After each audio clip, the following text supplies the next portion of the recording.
great joy, because if we plumb the depths inside each and every one of us, there are great reservoirs of hidden energies. I said last night at the Bar Mitzvah, interesting thought, which I think is important for each and every one of us to absorb. I'm talking to myself, you just happen to be here. Because it really is, it's important for everyone, for us to capture this. Aharon HaKohen is buried. Where's he buried? On Har HaHar. Har HaHar. We talked in the past about Har HaHar. Har HaHar. Interesting. And Rashi says Har HaHar is a mountain on top of a mountain. Har HaHar. They actually believe they know the exact location of Har HaHar. It is shaped a little bit like a mountain on top of a mountain. But is the Torah really just giving us this interesting aspect of the mountain's topography? It was a mountain on top of a mountain. I mean, obviously, if the Torah records that that was the place where Aaron died, there's a deeper message there. There's something being imparted. And we talked about the concept and the idea that we are born on a mountain. There's a great Rabbi called the Sfas Emes. The Sfas Emes wrote his magnum opus. He's not known by his name, Rabbi Yehuda Aryeh Leib Alta. Nobody knows his name. They just know he's the Sfas Emes. It's so deep, so rich. Every line of the Sfas Emes you could mine and mine and mine. It's just endless. Rabbi Shor gives a shir in Sfas Emes here on Thursday night. And the Sfas Emes was a grandson. He was brought up by his grandfather, the Chidushei Harim, the saintly Chidushei Harim, the founder of Gerach Chassidus. When his father, who was the only one of 13 children of the Sfas Emes that lived, his father, the Sfas Emes, had 13 sons. You can imagine this. He had 13 sons. They all died in his lifetime. And one of his youngest sons, Avraham Mordcha, he begged Hashem, he saw he was sick, he begged Hashem, implored Hashem he should live to have children so that there should be a continuum of the legacy. He had a child, the Sfas Emes. Sfas Emes took the Chassidus of Ger to the next level. He grew up. His father died when he was 6 years old. He grew up with his grandfather, the Chidushei Harim, who brought him up. The Chidushei Harim passed away when he was, I believe, 19 years old. And everybody wanted to make him the Rabbi, the Grand Rabbi. Of thousands and thousands of Chassidim, the Chidushei Harim said, I have 50,000 Chassidim that eat on Yom Kippur. They looked at him. He said, yeah, all the children under Bar Mitzvah. Yeah, all of Poland was Gerach Chassidus. It was a great Chassidus, very tremendous, rich legacy. But the Sfas Emes, when he was 19, they wanted to make him Rebbe. He demurred. He said, I'm not worthy. Go to the Alexander Rebbe. And when he was 22, they forcefully, the first Shavuos is very famous, they appointed him Rebbe. He became the Rebbe, the leader of a huge Chassidus. He was a man of immense humility and wisdom and greatness, personal greatness. And one of the veteran Chassidim came to him, one of the older Chassidim, who was a Rebbe, who saw even the Chidushei Harim, he saw the Kotzka before the Chidushei Harim, and he said to him, he said, I don't understand, you're 22 years, a little, a younger man with green behind your ears, and you're the Rebbe, 1,000 Chassidim. I, and together with many others of us, the old veteran Chassidim, we've been here. We're so much older. Like, how do you assume the mantle of leadership? Where are you coming from? And he said to him, listen, there was a very, very tall and imposing mountain that was very, very difficult to climb, like in the Tibetan, in the Himalayas. And many people were determined to try and climb this mountain. There was one seasoned climber. In those days they didn't have, the climbing gear that we have today, but he was determined to get there, and he prepared himself picks and tools and all kinds of stuff. And he based out at the camp of the mountain. They camped out at the base of the mountain and waited for the ideal climate and weather conditions. He got up to the first base, and it started getting windy and pouring. He had to camp out there for about 2 months. And then came a monsoon period, not exactly, but it took him about a year to climb up this mountain. And when he finally arrived at the top of the mountain, there's a plateau on the top of the mountain, and he's pulling up. The last bit was sheer rock. It was very difficult to climb. He was slipping and falling. Finally, he's bruised. He's already, like you put in a year climb, he feels like he's 10 years older. Comes to the top of the mountain, and he sees on the top of the mountain, there's a boy walking around. A hut. The boy lives there, little vegetable plots and stuff growing. He's living there. He said, boy, how did you get up to this mountain? I know how I got up, but how did you get here? And he looked at him, he said, I was born here. My dad lived here. That's the first time I was told him. He said, I was born on the top of the mountain. That's why I'm the Rabbi. His soul was introduced into the world from two great lofty parents who were holy and great, who had lofty parents who were holy and great. And so he was born with royalty and with an innate natural tendency to greatness. Born on top of the mountain. I was born here. Now, we're all born on the top of a mountain. I know this sounds strange, but we're really born on the top of the mountain. There are those that sacrificed for us in a very great way. Our identity, our Jewish identity, is engraved and embedded in our bloodstream. And there are many that sacrificed for those values to give it to us, to inherit it to us. There are parents that care, that desire, that yearn and crave for the best for us. We're born on the mountain. Everyone's born in their own mountain. The key is not to rest on our laurels. The key is not to say, I have great lineage. Mountains are previous ancestors. Esa eine el hehorim. Horim, mountains, is the same as horim. Ancestors, parents. Because they teach us the pathway. They are moreh. They teach us where to move, where's the peak, how to move forward, where to go. But when you climb a mountain, it's sometimes very interesting. You climb a mountain, you reach a plateau, and then you realize there's another peak ahead of you. There's one in Bear Mountain. Yeah, Bear Mountain, everywhere. In the gym, if a person wants to build their muscles really, really strong, you have to tear those muscles to shreds. You got to build yourself in a way and in a manner that you think you're so depleted. I once was swimming in a pool, and there was a professional trainer there, and he was teaching me a couple of strokes, and I said, I can't anymore. I can't. He said, keep going. Keep going. Keep going. I said, I'm going to collapse. Good. Keep going. He said, why? And I said, wow. But that's how we build the lungs. The longer you breathe, the longer you test it, the longer you stretch it, it feels like it's falling apart. The body will naturally replenish within 24 hours. It'll come back much stronger.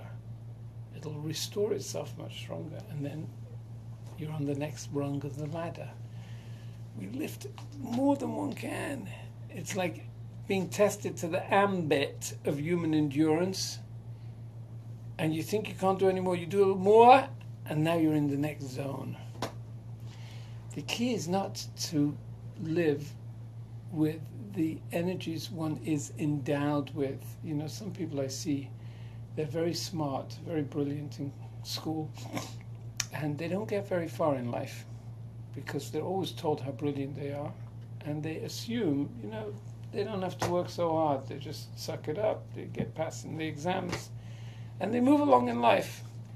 Those that are more challenged, they say, listen, my mountain is not so high. I got to climb the next mountain. They work very hard, and they become. The key is not to use just basically what we have. We're born on top of the mountain. This is our mountain. Sometimes a mountain is, hard rock. A mountain also gives you a certain vista and an ability to look down. When we're born on a mountain, it means, this is who I am. I could see from here. The key is not to sit there on the top of the mountain. The key is to move to the next peak. Aaron didn't allow himself to just stay where he was. He moved to the next peak. He moved to the next peak, kept moving. A mountain on top of a mountain. His father, Amram, was the greatest. His father was no sin. The Gemara tells us Amram never sinned. He was such a holy and great man. And yet Aaron HaKohen didn't rely on his father. He didn't rely on being born into the greatest family amongst the Levites. He moved on. The next peak. We find a very interesting phenomenon with our forefathers. Abram and Isaac were all busy digging wells. Do you ever notice that? You read in the Torah that Yitzchak, the Torah doesn't tell us much about Yitzchak. The Torah gives us many glimpses and slices, many selected but very important glimpses and slices of the life of Abraham. It devotes almost 4 parshas to the life, or 5 parshas to the life of Yaakov. But it tells us very little about Yitzchak. The one thing it tells us about Yitzchak is that he was a man on a mission to dig wells. The Torah talks about 7 wells that he dug. Until finally on that 7th well they struck water and the water flowed. It was called Reich, and they rejoiced that they'd found water. But the first wells were the wells that his father dug. The Be'eris Asher Chafa Avraham Aviv. They were wells that his father dug, and he kept on the Veisatmum Plishtim V'Yimalam. The locals didn't like Abraham's legacy. They took the wells and they stopped them up with water. Now, can you imagine, why would you stop up a well with water? A well is life-giving. In the olden days, you know what it took to dig a well? You need water desperately. And a well, you had to dig. Today we have drilling equipment. We can dig through rock. You can dig 1,000 feet until you find an artesian well beneath the surface, not so hard. But in the olden days, digging a well was huge. You had to have tons of servants digging and digging. You hit rock. Can you imagine knocking through rock with pickaxes, with whatever they had? It was a tremendous operation. Sometimes you dug and there was no water there. Just hot lava beneath the surface, whatever there is, not always water. And finally, Avraham Avinu dug wells, and he was successful. He was a person who was endowed with heavenly assistance. He digs wells and there's water. Great, he's benefiting mankind. That was Avraham's legacy. He wants to benefit the world, give water to the world. And the Philistines come, they stop them up. They didn't just stop them up. Vayisatmum Plishtim, the Torah says the Plishtim stopped them up. Vayimalum Ofa, and they filled them with dirt. And Yitzchak is determined to rebuild it. Now you would think, you'd say, listen, the locals, they've stopped up the wells with water. They did it to themselves. Good luck to them. If they want to cut off their nose to spite their face because they hate Avraham Avinu, good luck to them. Leave those wells stopped up. Yitzchak is undeterred. We'll go back to base. We'll start all over again. It doesn't matter. This is the mountain. We'll climb it again. And he keeps persevering against all odds. And every time he makes now, finally, when he moved from the land of the Plishtim and he starts digging wells, every time the locals argue with him and fight with him, and he cannot gain control over the well until finally that 7th well is able to build it. And if the Torah tells us this would seem to be a historical anecdote, a trivial thing that shouldn't really capture the headlines in the Torah. Every word in the Torah is so carefully selected, and it carries so many layers, infinite layers of meaning. It's strange that the Torah should tell us this seemingly insignificant detail, but it's not so, because what we're doing in life is we're digging wells. There are great wells deeply hidden inside the recesses of each and every one of us. Well springs. Great energies that are latent beneath the surface. Do you know our brain power? We have an incredible computer and a microprocessor in our brain. How much of that energy and brain power do you think we use? 10%. Huh? 15%. 10%? 5. 5. They say approximately, most people, 2 to 3%. 2 to 3% of their brain power is being used.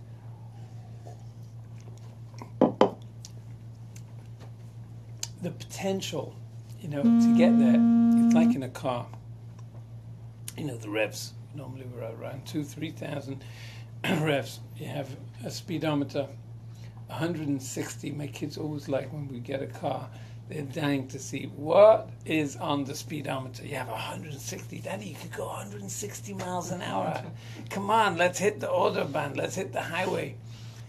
And sometimes when we're up in Vermont or Maine, and they know there are no cops around, and it's a long road that just stretches for miles, and there's no one in sight, they say, "Okay, guys, hold on." And the needle creeps up and up and up and up. I won't tell you what's our highest speed to date. But it's exciting. You're testing the car. But we never really got it to the end of the needle. Why? Because I never thoroughbred my car to such a degree. I do kick it a little bit in the behind. We do give it a little bit of a hard time, rough time. We get it, but the car has that potential to be able to go 150, 140 miles an hour, whatever it is. Just, we don't use it. We're happy coasting along. Our brains have tremendous energies. Sometimes you see great people, they have massive knowledge, encyclopedic knowledge. You look, the Stei Chemed, you look at certain people, you wonder, there's a sefer called the Seder Hadoros, and it's a history book from the beginning of time, from Adam's birth until later generations. It was written by a rabbi in Poland who lived about 200 years ago. Encyclopedic, no, in those days didn't have any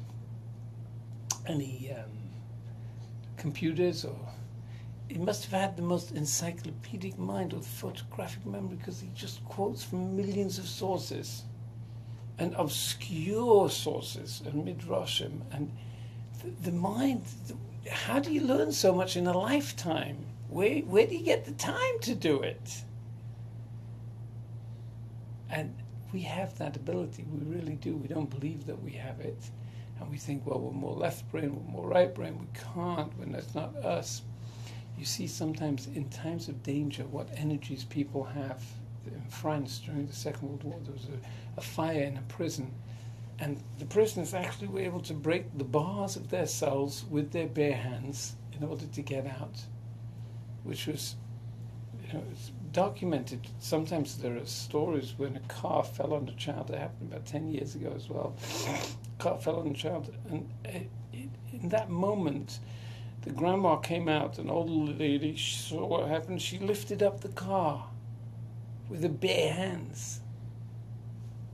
That means in moments of real focus, we have huge energies that we can marshal, because life and death is dependent on it. There are well springs, hidden well springs, deep beneath the surface, encrusted in so much rock. But the only way to get there is to go beyond our comfort zone, to climb the next mountain. And all our senses say, I'm on the mountain, I'm on the plateau. Give me a break. The kunz is to go the har, the mountain on top of the mountain. That's where it lies. Pinchas, this parsha begins with Pinchas, the greatness of Pinchas, who rose above everyone in his generation. He marshaled huge energies in one decisive moment.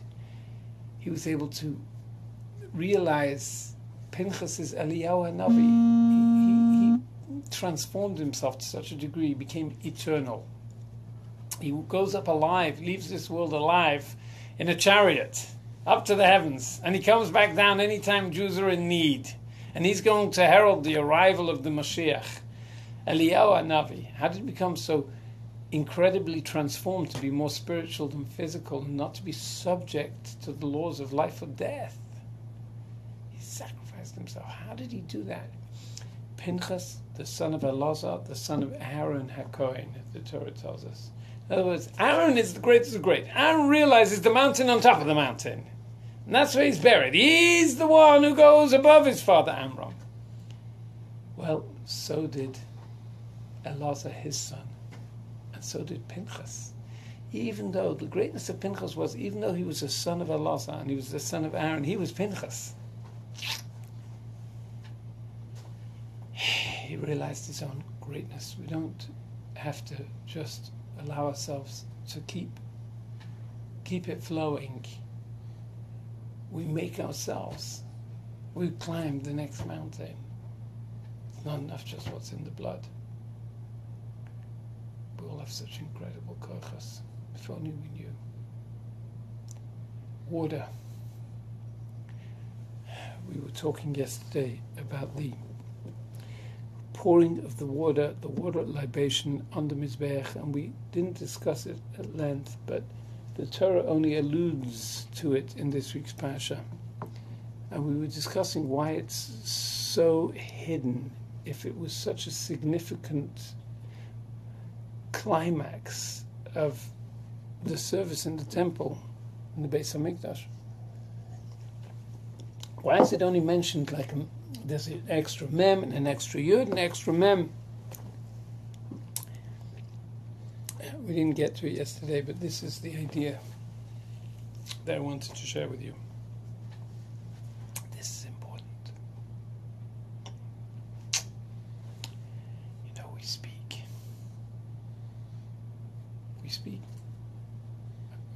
Speech is communicating a message. Words. I'm sharing with you a thought. I'm sharing with you an idea. Speech is much more than that. Speech is a flow. Our souls are connecting. My speech is my breath. The essence of speech is breath. It's crunched into individual letters through the 5 parts of the mouth. There are some letters that flow or emanate or are pronounced primarily by the throat, some more by the tongue, some by the teeth, some by the lips, base, vav, mem, pe, ches, tes. Tes is the tongue. But the essence, the primary ingredient of all speech is breath. Breath is the concealed, hidden source of speech. It's the neshama. Do you know, when I am in my car, and my GPS is speaking to me, or my Waze is speaking to me, I don't feel any attachment or connectivity to that voice.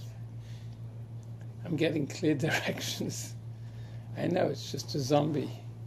It's a pre-recorded voice. Very often, sure enough. Please go down Highland Boulevard. Heelan. Or, you know, they've mispronounced it. Rerouting. Rerouting. You know, it's missing the tango, the twang, the lingo. It's just recorded. I don't have any connection to it. It's telling me the important information that I need and I'm waiting for, but it's not really connecting to me. When 2 people are speaking, the essence of communication, and most of what we're communicating, is not the words. It's the manner. It's the way. It's the facial expression that accompanies the words. It's the depth of heart and feeling and meaning that is going with the words. It's what we call the overflow. Kamayim, haponim, elponim, just like water faces water, so is the heart of man to man. Because water is that symbol of giving over. You have the mem and the yud and the mem, and it's an exact reflection, a palindrome. And the way I communicate and connect to you is by reflecting you, by connecting and feeling for you. We spoke when we learned the mitzvah of tefillin, that in our tefillin it is written Shema Yisrael. We're thinking of Hashem, Hashem Elokeinu Hashem Echad. In Hashem's tefillin, he's thinking for us, and he's saying, Mi kamchi Yisrael ge'echad baretz. There's an overflow from one to the other, an overflow, a connectivity. The key aspect and element of water, yesterday we were discussing how it conforms to any vessel, and the beauty of water and the significance of the pouring water on the Mizbech was that concept that we're just melting in Hashem's presence. Shifchi kamayim libech, pour out your heart like water before Hashem, lifnei Hashem. That's what was taking place on Sukkot. But there's something much deeper. It's the hidden. It's not necessarily visible. You know, sometimes you see people shaking away and davening, and, you know, it doesn't really mean very much, because if it needs so much external expression, then more likely than not, there's something missing on the internal dimension. But when someone is genuine, it's real. You don't need to say much. It's the essence of speech. We always say that the greatest communication, the moment of the greatest connectivity and love, the yichud between the Jewish people and Hashem, took place at Sinai.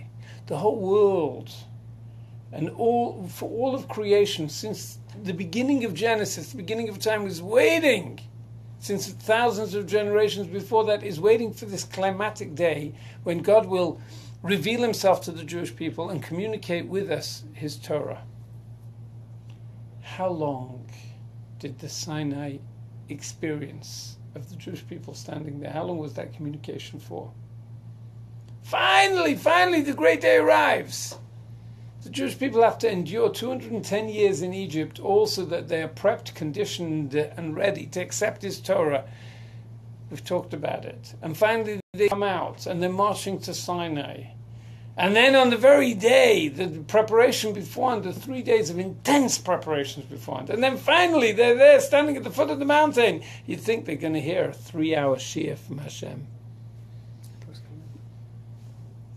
How long did it take? A few minutes. 30 minutes. Huh? To the commandments. Yeah. How long did it take already? It's not about quantity, it's about quality. Because when you have that connection, you don't need to say anything. It's very little, there's an overflow. You have genuine depth. You hit water, and once you made the connection, the water's just going to keep flowing. It's there.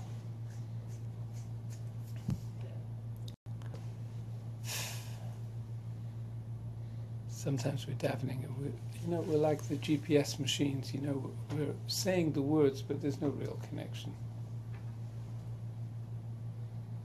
Hashem wants the connection, and the connection is not about the quantity. It's not about the length.